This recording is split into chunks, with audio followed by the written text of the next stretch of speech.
sometimes people just get wiped out and hurt, even if they're living good moral lives, aiming properly and all that. There's an arbitrariness in life that's not eradicable. But it's possible that it's what you're clinging to that's hurting you. And it's even possible that it's the thing that you're clinging to the hardest that's hurting you the most. That could easily be someone you love. Like lots of times I see people in therapy and they're miserable for one reason or another. And sometimes it's because they have a very close relationship with a family member and that just isn't working. You know, the family member, for the sake of simplicity, we'll say, is not really oriented towards helping them have a good life. The family member is instead oriented towards making them as bloody miserable as you can possibly make anyone. And what would you say? Exploiting the bond between family members in order to enable that. And then sometimes the sacrifice that's necessary is either merely distancing yourself from that person, sometimes substantively, and sometimes seriously distancing yourself from them, like we don't talk anymore, ever. And so that's pretty damn rough, and it hurts and all of that. But it's a good example of the fact that sometimes in order to extract yourself from the miserable bit of chaos that you happen to be enmeshed in, you have to let go of what you love best. If the world you are seeing is not the world you want, therefore it's time to examine your values.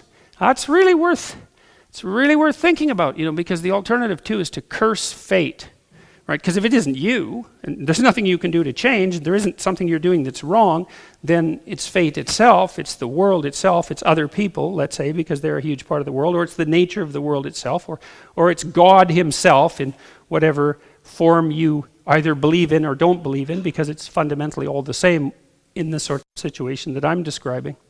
So, and one of the things that's really interesting, and I mentioned this before about the Israelites in the Old Testament, is that they got this right. It's really something, because what happens to the Israelites over and over in the Old Testament is that they get all puffed up about how wonderful they are, and then they make moral errors because they're arrogant, and then God comes along and just cuts them into pieces for like generation after generation, and then they wobble back to their feet, but they always maintain the same attitude, which is, we did something wrong. We did something wrong. It's like an axiom rather than observation, is that if things are not laying themselves out for us as they should be, then we cannot curse God. We have to look to ourselves.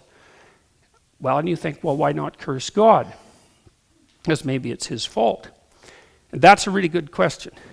And one of the things that I've tried to figure out over the last 30 years is, well, why not just curse God? Because there is this arbitrary element to existence, and we are vulnerable, and there is plenty of suffering, and things are unfair. Like there's problems, right? There's injustice and unfairness and all of these things, and endless suffering. So why not just lay it at the feet of God? And whether God exists or not, in some sense, by the way, with regards to the metaphysics of this particular discussion, is not relevant. The point remains the same either way. And the answer is, as far as I can tell, that if you refuse to take on the responsibility yourself and you attempt to lay it at the feet of either society or being itself, then you instantly start to act in a way that makes everything much worse, not only for you, but for everyone else, and maybe even for being itself. And so, no, it's not helpful. Now, if you decide that it's you've got the problem, maybe that's not even true. Like maybe you are someone who's being tortured by the bet between God and Satan, and like too bad for you if that happens to be the case.